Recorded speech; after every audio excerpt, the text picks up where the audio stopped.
Hey guys, this is my playthrough of Warhammer 40k Rogue Trader.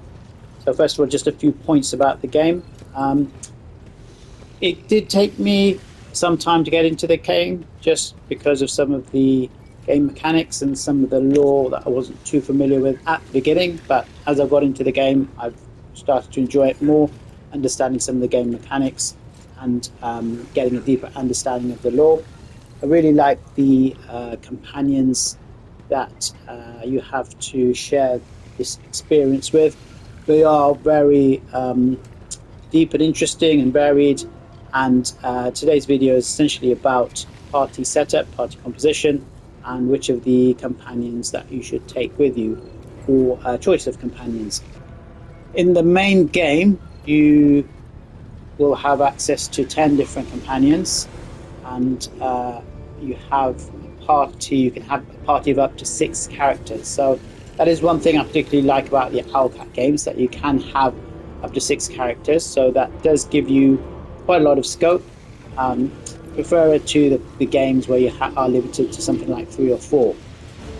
However, with 10 companions, that is still quite a dilemma. I appreciate at the time of making this video, there is some DLC available as well, so I may well do a separate video with regard to the additional characters, but for now I'm just going to deal with the vanilla game, because I think there's more than enough in that for now.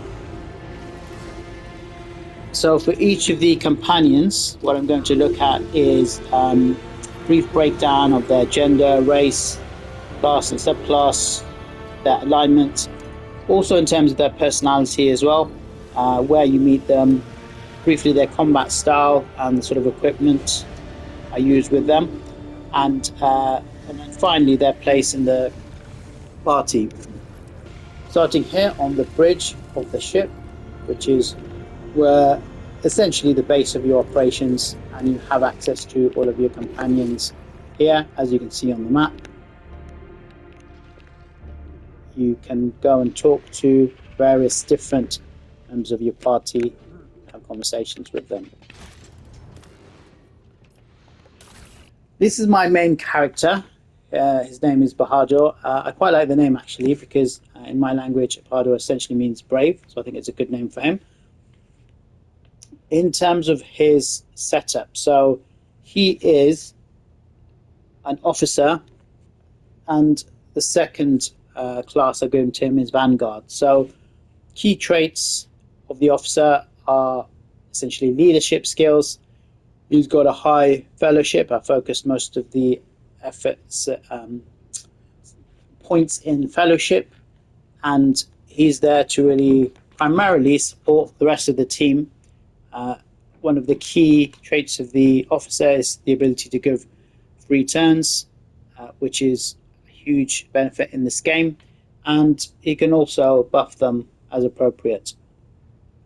In terms of his raw damage, in terms of his weapon and ballistic skill, I haven't excelled him too much in that area, because there's others in the team who can really serve that role probably better. So his job is really to stay in the middle of the group and support the others through additional terms and other support abilities. So he's going to be essentially taking slot 1 in the party. You have to have the main character, the rogue trader, in the party at all times. So he is essentially, as I've said, human, officer, vanguard, and the rest of the party is based around him.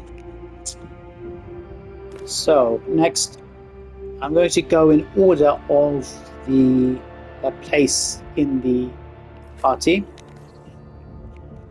So as I see it, slot 2 is essentially your melee character. I feel that it's worth having at least one melee character here who can take some of the aggro and dish out damage toe-to-toe with the enemy. You probably don't need more than one melee character, but you can, of course, if that's your preferred play style. So first up in this role will be Abelard. So Abelard is a warrior, vanguard, human. He's very much plays things by the book. He's your loyal companion. In terms of his personality, he can come across as a bit dull, but I think that actually adds to some of the humor, but against some of the other, can we say, more colorful characters in the team. So I think that creates quite a lot of humor, and that's one of the reasons I do like having him in the party. And he is your first companion, and if you want, he'll stay with you with the rest of your journey. In terms of his equipment, I think there's two options. He definitely wants to have a melee weapon because he's predominantly going to be in melee. His main strength is really as a tank to take the aggro. So if you're dealing with a particularly difficult enemy, it's useful to have a tank in the team, although it's not always essential. But he can also dish out some decent damage. So there's really two options: either giving him a two-handed melee weapon, or a melee weapon and a one-handed ranged weapon. I've got both options here, and you can obviously switch weapon sets. So his place in the party is essentially going to be slot 2 in that tank melee role. So next we're going to go to Heinrichs. So Heinrichs is also melee, predominantly a melee character, so he's also going to be in that slot too. So you'll probably want to swap him out with Abelard if you want to use him.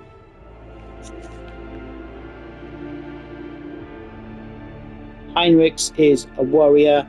I've subclassed him in Arch Militant. In terms of his alignment, he's very much dogmatic and sort of obsessed with the whole Imperium, but you can soften that as the game progresses. His personality, again, he does start quite extreme, which again I think makes him quite an interesting character. There's also the element that he is a psyker. He has psyker abilities, although he's a sanctioned psyker, so he's on the right side of the law, so to speak. Whilst he does have some skills as a psyker, they're not outright damage skills, so his main strength is still as a melee brawler. Again, with him, you can either give him two-handed melee weapon, although here I've given him a staff since he is a psyker, and the other option is to have one melee weapon and one-handed ranged weapon for him. Again, he's going to be at the front, so predominantly he's going to be dishing out damage toe to toe. Most of his points I've really put into strength and weapon skill. You'll meet him some way into Act 1, so fairly early in the game, and I think it's a choice between him and Abelard in that second slot.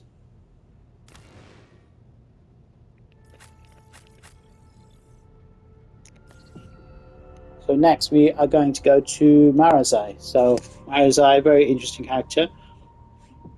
Marazai is essentially a warrior assassin, and he is a Drukhari dark elf, so he's a Xenos non-human character. He is very much on the other end of the spectrum in terms of the heretical side, and he doesn't have a huge love of the Imperium, which does cause a lot of conflict with the rest of the team, but I think that's part of his appeal as well. It does make the game quite interesting, and that's one of the things I do like about the game, the contrast between the different personalities, and you've got to try and keep them all together.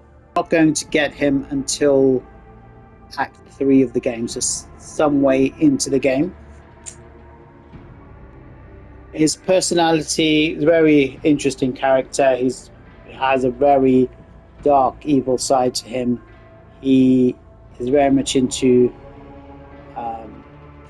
enjoys both inflicting and enduring pain. But it does certainly lead to some very interesting dialogue with him, which is why I often like having him along for his dialogue and interesting contributions. In terms of equipment, he's very much a melee character, so you're going to want to put him again in that second slot in the party for the melee character. So you're probably going to want to swap him out for Abelard or Heinrichs. If you wanted to have two melee characters, you can do, but my preference would probably be just for one. The good thing about him is he can do some very good damage. Um, However, he can be somewhat squishy, and you don't really want your front character going down. So that's one reason why perhaps I wouldn't use him as much as perhaps Abelard or Heinrichs. In terms of his equipment, his strength is essentially using Drakari weapons, so I'd be using him as dual wielding um, melee weapons in each hand. That's really his strength up front, and he's got high weapon skill and high agility, so you want to give him Drakari weapons so he can make use of that. Okay, moving on. So next we have Argenta. So Argenta, she is a female human soldier, and I've specialized her in bounty hunter. In terms of her alignment, she's very much dogmatic. Many aspects of this game are quite exaggerated, which is part of the fun of it, really. And Argenta is no exception in terms of her dogmatic belief, in terms of the Emperor and loyalty to the Imperium. And that certainly leads to a lot of very interesting dialogue, which is why I quite like having her along. It will lead to some conflict with other members of the party, particularly Adira and Marazai. But again, that's part of the fun for me of having different personalities along for the journey.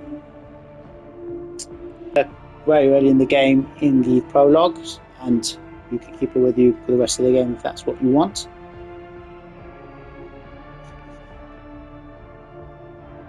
In terms of equipment, her main strength is really in range damage. So I would put focus points into her ballistic skill, and give her a two-handed ranged weapon, either a bolter or a flamer, and she can do some decent damage with that. So her place in the party, as I see it, the slot 3 is essentially going to be for your ranged multi-target unit. Somebody who can do good range damage to multiple targets, and who can do it better than Argenta. So that's the role I would have for her. Keep her not at the front or in the middle, but on the flanks, and bring her in to deal massive damage. If you have one or more officers in the team, then you can really bank on her skills to give her additional turns. Some of her abilities give her additional turns in any event, so that can really increase her damage output, and you can further increase those turns using the officer ability and really dish out the damage. So she is a very useful member of the team to have along, and interesting personality as well.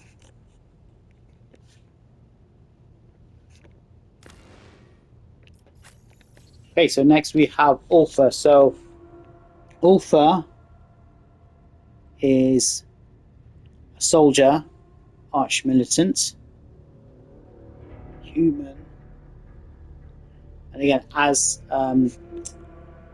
a space marine, he is very much aligned towards dogmatic style and in support of the Imperium, which again will lead to some conflicts with other personalities, particularly Marazai. But again, that's part of the fun. His personality, he's quite a brash individual, the way he speaks. He can be a little one-dimensional in terms of his personality, but I think he's a good contrast to some of the others. He's a very useful member of the team because he is effective both in melee and ranged combat. He's very tanky and he takes up 4 spaces, so you can keep him at the front, and whether you're using him for melee or ranged damage, and you can use him to protect some of the other more squishy characters behind him. He doesn't use cover in the conventional way, but since he is quite tanky, you can just put him up front. So, and given the fact that he takes up 4 spaces, some of the other characters can stay behind him.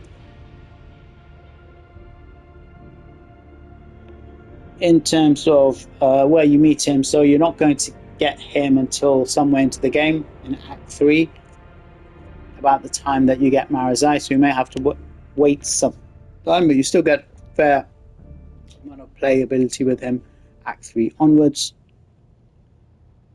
His combat style, he's effective both in ranged and melee damage. He comes with both high weapon skill and high ballistic skill. Overall, I think he's probably better in range damage, particularly with his heavy bolter. So you can have 2 options really. One is give him a 2-handed ranged weapon. Otherwise, you can give him 1 ranged weapon and one melee weapon if you want to use him in a more of a melee style. He also has the kick ability, which is really useful. So if he's up close to any enemy, he can use the kick to push them away, which is a very effective skill and does good damage as well. So his place in the party, again, I see him in that 3rd slot as the ranged multi-target character. So if you're going to use him, you're probably going to want to swap him out with Argenta, whichever is your preference. Okay, moving on. So next we have Yurlit. So Yurlit is a female Eldari, an elf, so she's a Xenos non-human. She starts as an operative assassin. Her alignment as Xenos is very much towards the heretic side.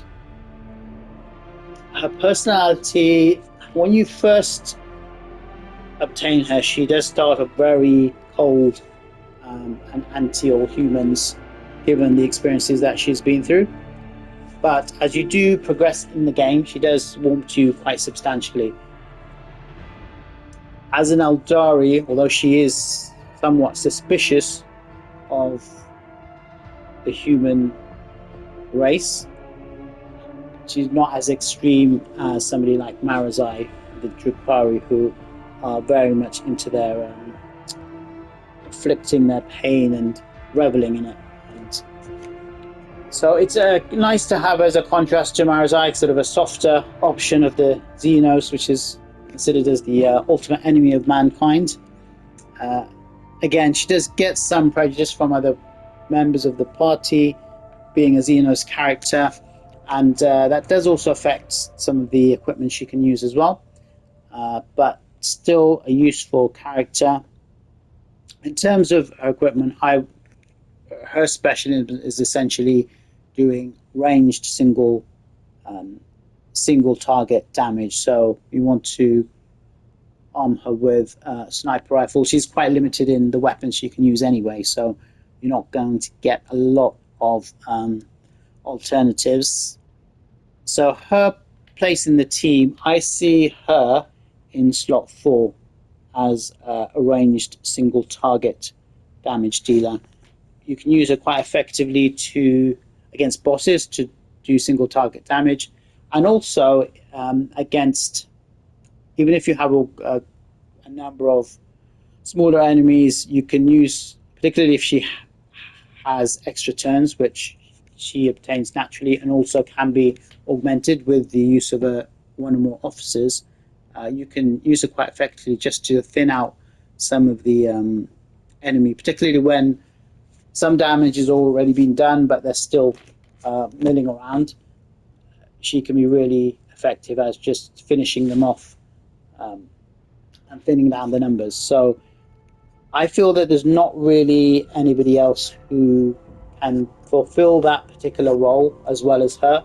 So that's why I would keep her in that slot 4 as a ranged single target damage dealer. If you don't want to have that slot, then you can use one of the other guys. But if that's your focus, and I think it's useful to have at least one person who does that ranged damage, then I don't think there's really anybody else who can fulfill that role better than her. The other thing is that the range on her shots as well is great. So although she's somewhat squishy, she can stay well back. Unlike somebody like Marazai, who's obviously focused on melee damage, she can stay well back, hidden away, and dish out that damage. Okay, moving on. And next we have Cassia. So Cassia, she is, I think technically she is human, but she's a mutant.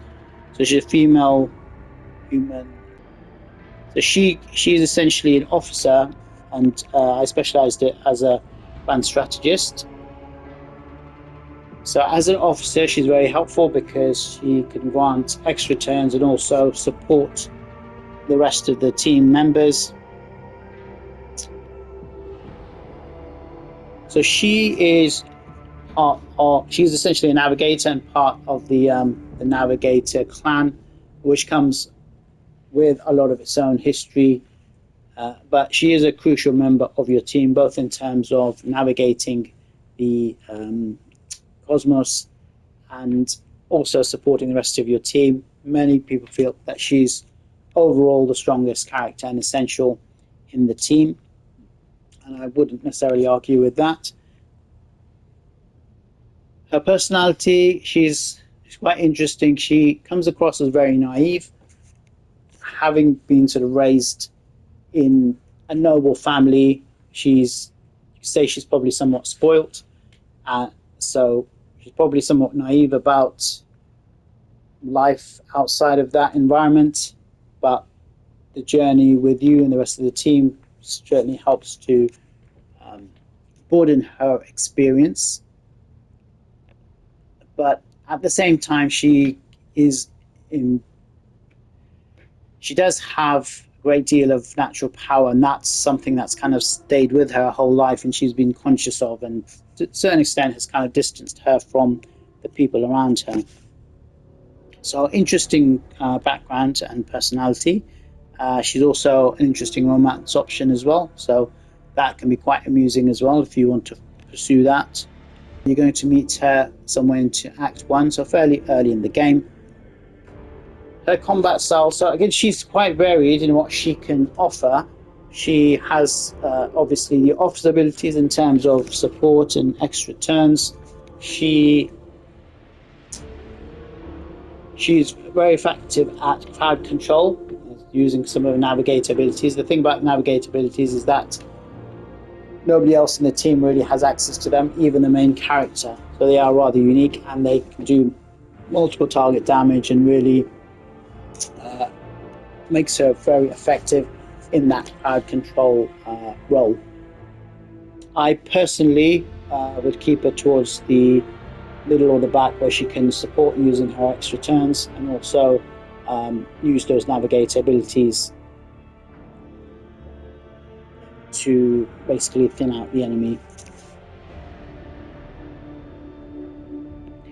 In terms of equipment, I personally give her a staff, since most of her damage she's going to be using her abilities rather than her weapon. That's my preference for her. the place in the party, as I see it, she's slot 5 should be for the crowd control member of the team, and that's essentially her slot, supporting crowd control in slot 5. Adira. So Adira is a female human. So she comes as an operative, and I specialize her in bounty hunter. So her background is that she is a psyker, but an unsanctioned psyker, unlike Heinrichs, which means that she's basically operating out of the system and illegally. So it's your decision whether you want to keep her along, given the dangers that she poses as an unsanctioned psyker. That puts her very much in the heretic side of things, which is going to cause some conflict with characters such as Heinrichs and Argenta. In terms of personality, I mean, I personally am not a huge fan of her personality, just find her slightly irritating. And given the fact that the rest of the characters are very strong, I'm not a huge fan of her personality, but I don't mind having her along if you're pursuing her personal quests. So her combat style is very much based on her psycho abilities, so she's very effective at damage and also debuffing the enemy. She can do some healing as well. In terms of weapons, I keep her with a staff, which she can also use for channel her psycho abilities. Her place in the party, so this is one of the reasons I probably won't use her that much, because I see her in that slot 5. Either you want to use Cassia or Adira. I probably wouldn't use both of them, as a result of which I think in a straight choice, Cassia is probably the stronger option, and I'd usually go with her. For that reason, probably Adira is one of the characters I'd use least, but if I was, I'd use her in that slot 5, focusing on psycho abilities, offense, and crowd control. So next we have Jay Hadari. So Jay is a female human officer, specialized in master tactician. So she's an interesting character. She is a cold trader, so she's very much a renegade and likes to kind of do things her own way. She's basically like a space pirate. Very fun character to have along. She's very kind of light-hearted, flirtatious. She's always got something up her sleeve, and she's an interesting contrast to some of the more, shall we say, straight-laced characters such as Abelard or Argenta or Heinrich. So she really does bring a fun element to the game, and in contrast to some of the other characters. You're going to meet her somewhere into the game in Act 2, so you may have to wait a while, but not too long. So her specialism is essentially dual wielding. On that basis, not really any better option than giving her 2 pistols. It's something that she can do better than any other character in the game, and she gets to shoot twice because of her dual wielding ability, and she can do, obviously a pistol it doesn't do as much damage as a two-handed weapon, but she can still do some decent damage. As an officer as well, she is able to support and give additional turns, and her other strength is in terms of the skill checks. She's predominantly going to be the character who's going to